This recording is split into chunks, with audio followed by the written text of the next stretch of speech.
Russia, the largest country in the world located in the north of Eurasia, covering 11 time zones. Once Churchill said, "Russia is a riddle wrapped in a mystery inside an enigma." So let's try to figure it out. Let's start. Russia is a cold country. It's true. In some northern cities of Russia like Yakutsk, those who own cars have to park their vehicles in heated garages with a blanket wrapped around the battery. And when they drive, they keep the engine running all day. It is the largest country in the world, with an area of 17 million square kilometers. That is twice more than the United States. But actually, only 35% of that territory is suitable for living. The remaining 65% is occupied by permafrost. The agricultural season in most parts of the country is just 2 to 4 months. For comparison, in Europe and the US, it is 8 to 9 months. The landscape varies from tundra, steppes, forests, to mountains and subtropical beaches. Russia has several major parts: the European part, the South, the Urals, Siberia, and the Far East. 77% of the population lives in the European part of the country, and here it's mostly uninhabited. The most typical landscape of Russia will be something like this.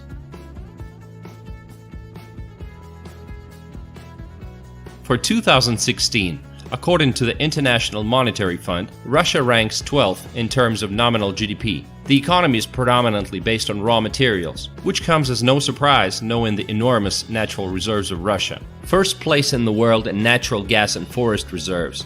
6th place in oil reserves. 2nd place in coal reserves, and so much more. The World Bank estimates the value of all Russia's natural resources at $75 trillion. Impressive, right? Since Russia was so lucky with natural resources, it would seem logical that the average salary in the country should be no less than it is in Europe, but that's not the case. In 2016, it was only 28,000 rubles, or $450 a month. So while the country is rich, the population is poor. As in many developing countries around the world, there is a huge income gap. Minimum salary is just $120, while the salary of a member of the Russian parliament is around $7,000 a month. Even professions that are considered to be well paid in the West get paid little in Russia. The average salary of a doctor is just $700 a month and $450 for a nurse. The state controls 70% of the economy. Therefore, the largest companies in Russia are state-owned raw materials companies like Gazprom and Rosneft, or monopolies like Russian Railroad and the Russian Post. As the case in the rest of the world, state-owned companies are not exactly examples of innovations in modern technologies. But what about private business? In Russia, there are some successful private companies such as Magnit, supermarket chain, Yandex, internet company, Tinkoff, online bank, Kaspersky Lab, VK social network, and others. But even they seem to be very much under the government control in terms of what they can and cannot do. And it's sad because at one point Russia was one of the few countries where Google and Facebook actually faced local competition, but things turned dismal in the end. On the bright side, many services in Russia cost less than they do in the West. Taxi prices, the internet, electricity and cell communications, well below their Western counterparts. What then prevents Russia from taking a leading role in the world? There are a lot of reasons, but it's enough to mention corruption and endless bureaucracy, and you get the picture. 100 years ago, 85% of Russia's population was rural. Today, 3/4 live in the cities. Let's take a look at the biggest. Moscow. Moscow is the dream city for the majority of Russians. Salaries here are 3 to 5 times higher than in the rest of the country. The Moscow subway serves 9 million passengers a day.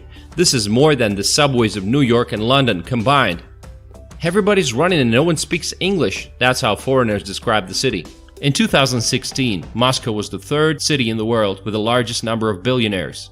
60 people to be exact, just right after New York and Hong Kong. St. Petersburg. One of the most beautiful cities in Russia, North Venice, famous for its drawbridges and white nights. Foreigners adore St. Pete and say it reminds them of Paris and Rome. On Nevsky Prospect, there is a higher chance of hearing foreign speech than Russian. Novosibirsk, the 3rd largest city. It's a city in Siberia and the scientific capital of Russia. It's famous for its Akademgorodok, which accommodates several research institutions. One of the greenest cities in Russia. Yekaterinburg is a phenomenal place with a deep history and a rich culture, the gateway between Europe and Asia, the hometown of Russia's first president, the world leader in consumption of mayonnaise according to the Guinness Book of World Records. But seriously, Yekaterinburg is one of the most developed post-industrial areas in the country, which has its valuable natural and intellectual resources. Kazan, the capital of Tatarstan, the largest port on the bank of the Volga. It has two cultures, Tatar and Russian, peacefully coexistent. The main attraction is, of course, the Kazan Kremlin. And the fastest growing city in Russia, Krasnodar.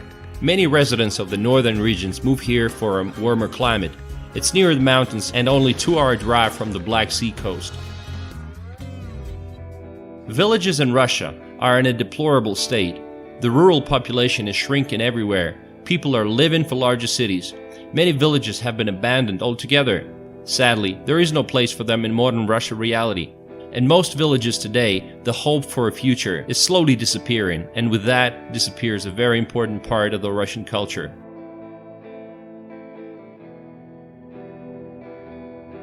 Secondary education is very fundamental and is in no way inferior to the Western, and in many ways it surpasses it. Russia has been suffering from brain drain ever since the collapse of the USSR. Many people are overqualified for their positions, and in small towns there are simply no opportunities for them to build a career, which forces young professionals to move to Moscow or abroad.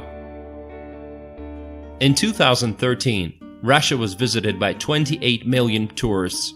The most popular destinations are Moscow and St. Pete, of course, resorts of Krasnodar region, ski resorts, the Golden Ring of Russia, and cruises along the Volga. Foreigners love long trips along the Trans-Siberian Railroad, visiting Altai Mountains and Lake Baikal, traveling to Kamchatka volcanoes, and cruises on an icebreaker to the Russian Arctic National Park. By the way, Lake Baikal is the deepest lake in the world and the largest source of fresh water on the planet. The Siberian taiga is the largest forest in the world, the lungs of the planet. Most Russians live in modest apartments. Surprisingly, possessing enormous territories, Russians continue to build high-rise apartment buildings 20 or more floors. Many Russians have summer houses, country cottages, where they can have picnics and grow vegetables and flowers all summer. Russia takes the third place in the world after the US and China in the length of railroads. The longest route is the Trans-Siberian Railroad from Moscow to Vladivostok, crosses 7 time zones and almost takes a week. Public transport in large cities is well developed. You have trams, buses, trolleybuses, fixed route taxi buses. 7 cities have an underground subway. Subway stations in Russia are generally works of art. Roads construction has always been a controversial issue. Most federal roads do not meet modern standards of quality and safety. Extremely small number of freeways. The construction of new roads is slow. Russia has its own car manufacturer, Avtovaz, whose share in the Russian car market is 19% for 2016. The best-selling cars that same year were Hyundai Solaris, Lada Granta, and Kia Rio. Many foreigners come into Russia and expect to see lots of street crime and the Russian mob, and are very surprised that in fact everything is civilized and peaceful. Nevertheless, the statistics don't lie. The murder rate for 100,000 people is 9.5. Compare that to the US where it's 3.8, Belgium where it's 1.8, and Canada where it's 1.5. At the same time, if you compare the statistics on rape for 2010, in Russia this figure was 3.4. In the US, 27.3, which is almost 10 times higher. In Belgium, 27.9. And in Sweden, 63.5. So 20 times higher. So where are you going to feel safer traveling with your wife and daughter? Despite the fact that there is free medicine in Russia, the quality of services is very low. Life expectancy is just 65 years for men and 76 for women. At the same time, the birth rate in Russia is higher than it is in Europe, 13.3 per 1,000 people versus the European Union 10.1. Dealing with government agencies, whether obtaining any kind of certificate, going to the police, etc., is associated with a huge loss of time and stress. According to Corruption Perception Index from Transparency International, Russia is among the 50 most corrupt countries in the world. Customer service in Russia has traditionally been at a low level. Often you can meet the lack of smiles and indifference of employees. Vladimir Putin's been in power since 1999 and is probably gonna stay that way. Truth is, most Russians simply vote for the person they show on TV the most. Freedom of speech has been compromised, and many journalists... Oh shit, it's the KGB knocking on my door. Russian cuisine is very tasty, but it almost never falls into the top world ratings. Perhaps because it doesn't have an abundance of fresh fruit and vegetables, as well as a large number of fatty and flour dishes, mayonnaise and pickles. Today, pizza, burgers and sushi can be found everywhere. In 2001, less than 13% of Russians preferred grain coffee, and in 2015 it was 41%. Foreigners love to visit fast food places in Russia.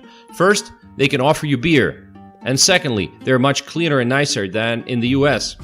No homeless people here. The food scene has improved dramatically. You now have burger places, craft beer bars, Asian restaurants, and so on. It's no secret that Russian women are beautiful. Even the slightest excuse to go out will make them want to apply makeup and put on high heels. Russians are very different from Europeans and Americans. A smile without a reason does not always find understanding. Try to smile at someone on the subway. Most likely, you will simply be ignored, or they will regard it as flirting. In Russia, it is considered weird to smile at people that you don't know. Most Russians are very patriotic. They like to have tea and vodka parties in the kitchen and argue about politics and life in general. Foreigners get surprised to learn that cold Russians can become very hospitable people. Russian is the second most popular language on the internet after English, and one of the 6 official languages of the United Nations. But do Russians speak English? Actually, let's find out. Excuse me, do you guys speak English? No? Okay.